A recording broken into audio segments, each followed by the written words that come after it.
Yeah, can you hear me? Yes. Are you at Village Parkway and SR 240? Yes. Are you injured at all? No. Okay. And it said you were in a Kia, is that right? Yes. Okay. Okay. Did you hit a motorcycle? Yeah, we are. Okay. Did you see if the person's injured or breathing? Yeah, I think everybody's okay. Let me get on and check. No, there's definitely somebody injured. Possibly fatality. I'm gonna go check. Yeah. Let me know if they're breathing. Yeah, we have no pulse on I believe a pedestrian. I can. Yes, I'm a first responder. You are a first responder? Yes, I am. If you want to start CPR, we can definitely get that going. Okay, I'm gonna start CPR. On the night of March 1st, 2025, a chilling 911 call came in. A woman on Village Parkway reported a serious accident involving a motorcycle. At first, she sounded calm, unsure of the injuries, but within seconds, her tone shifted. Someone had no pulse. CPR was started immediately. Then came the twist. One of the drivers was an off-duty state trooper. I was already slowing in the turn lane and saw him there, and I was like, oh, I got enough time. Okay. I turned, and as soon as I turned, just felt the boom. Okay. So as you're turning, you thought he was further away? No, he was right? definitely past that reflective sign when I saw him. Okay. And then, like you say, I thought it was a car with the headlight out. Didn't realize it was a motorcycle. I didn't realize the rate of speed they were going at. So did you think he was going pretty quick? Yes. Okay. Because from that reflective sign, it's kind of, I live here, so Sure. that's always my general rule. If they're past that sign, then you got plenty of time if you're already slowing to turn in. Gotcha. And so you know, based on making this turn and numerous times, that you know how to judge that distance. Yeah. You're like, okay, good to go. Okay. All right. You're probably aware we're just gonna run this like normal. So I'm just gonna run you through some voluntary field sobriety tests if you're willing to. Okay. Yeah, I don't think I want to do any. Okay. All right.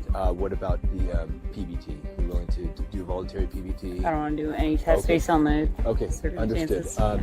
What about, obviously you just gave me a verbal statement. Are you willing to write down a statement on paper? Yeah. Okay. All right. Let me go grab a statement form, and I'll let you fill that out. And then I know you want to get out of here, so we'll do that. That way we just kind of lock everything in for today. So sounds good. All right. Yeah. Just give me a few minutes. Yeah. Here. No worries. Yep. Here is the statement forms. Once I got here, you're probably gonna need a clipboard or something, aren't you? Yeah, no, you're good. I'll just write on the hood if that's okay. I'll have you stay with the vehicle just to keep that. But let me grab you a clipboard. That's my bad. No worries. Okay. Thank you. Any questions for me at this point? No. Okay. No. All right. I'll just be over here. So just flag me down once you're done with that. Sounds good. All right. Thank you for complete. As officers arrived, a trooper from the traffic unit stepped in. He approached the woman, the off-duty trooper, to get her version of what happened. She explained she had just picked up pizza and was turning into her neighborhood when she believed she had enough time. What she thought was a car with one headlight turned out to be a motorcycle. She claimed the rider was going fast and then impact. That for me. I'll just read through it real quick. So before I read it, I don't know that this was ever clarified. You're in the turn lane. You're turning. Was there any other traffic coming? So there was a car behind him. I thought it was a car with the headlight out. It was coming this way. Like I say, it was right at that white sign. That's kind of my gauge on when I turn. But I was slowing, and then saw there was a car there, turned, and then just literally out of nowhere just ran inside of me. Okay, so there was a car in front? Officers tried to keep it routine, but questions about impairment quickly surfaced. They offered her field sobriety tests. She refused. They offered a PBT, portable breath test. She declined that too. She agreed to write a statement, but avoided answering whether she'd had anything to drink. I know how this goes, she said. Yeah, so Do you know how far? It was kind of hard. I would probably say maybe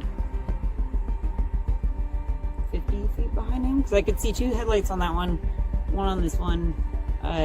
they were at the white light, or the white sign, sorry. Mm-hmm. And then when I saw that, I was like, as soon as I turned, it was Okay. boom, right in the head. Okay. Okay. Just as I almost completed my turn. Okay. Okay, so you're almost finished with your turn? Yeah. I was kind of see where the point of impact was. Sure. I guess in the daylight, it's easier to see if they're going faster, but I looked and saw like one light, and I was like, we're past the white sign. I'm good to turn.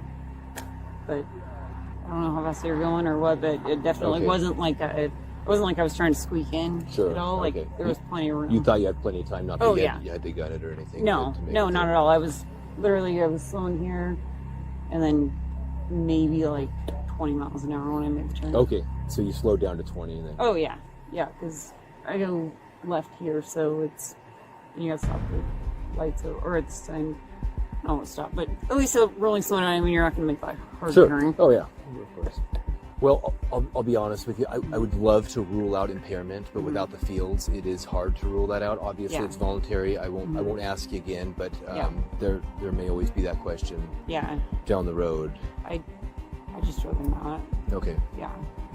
I know how it goes too. So.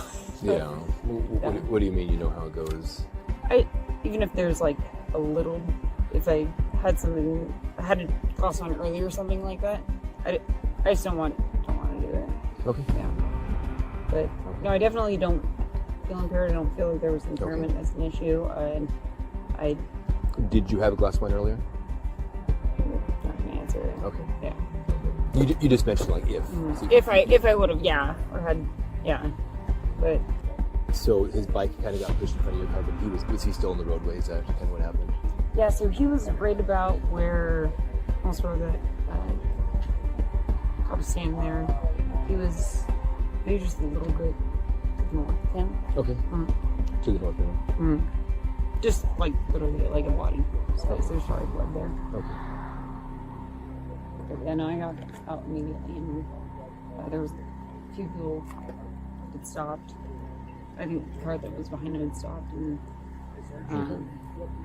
started CPR, and everybody was standing around and asked if I need gloves or something. I was like, it's not really necessary right now. Just okay, and and obviously you were the only one in the car. Yeah. Okay, and you have people at home, or you just... Yeah. Okay. My husband's at home. Okay. I just went to go get the pizza. Okay. I'm just gonna basically, we're just kind of in a holding pattern right now, so I'll talk to my partners over there, and we'll kind of figure out how we're gonna, what's next. Yeah, just give me a couple minutes. Do you want to grab the furrow? No. I think he has something on board. Do you really? Yeah. Yeah. So Is there? we have to. Is there going to be enough to get a search warrant? So yeah, I'll write it. I mean, unless you want. What changed? So I was just studying her. She got a couple misspelled words on here. Okay. She wrote sigh, and she said 100 feet. Sorry, I'm going a little fast. She estimated the distance between the guy on the motorcycle and her to be 100 feet, which that's way more than 100. That's like 500 feet. She said she was almost through her turn, when clearly she was at the very beginning of her turn. Her eyes are a little bit glassy, a little bit. But could be, but we gotta err on the side of caution. I do not have a great sense of smell, but I think I smelled a little bit of odor of alcohol, enough for me to say.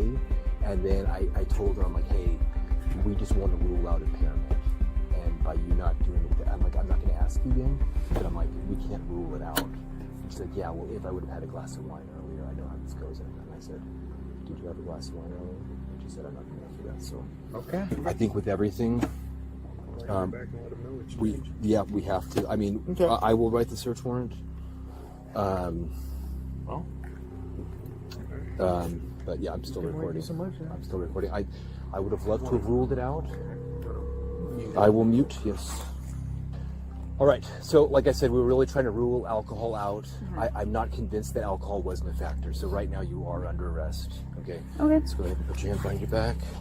So we will be doing a search warrant for blood. Okay. That way there will be no questions. Do you have anything in your pockets or anything? Yeah, nothing dangerous. Okay. Put this card for me.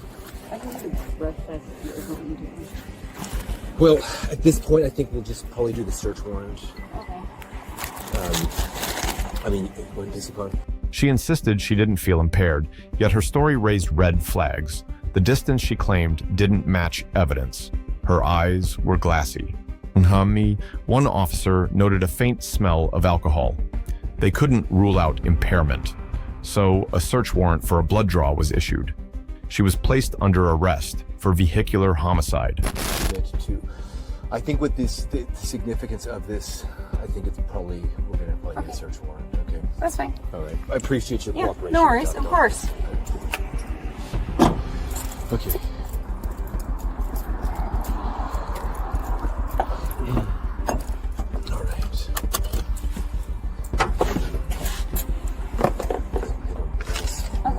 Here. So let me just have a seat right here. That's off you, and we'll utilize the one on the wall. Right there. And I'm also just going to leave my body camera here, just start normal procedure. Okay, no worries.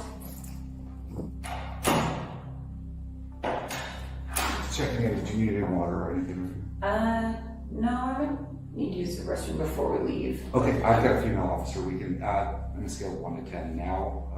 1 being not right now, 10 being Like yes. 5. Okay, Yeah, I can so let a we're female really officer. Yeah.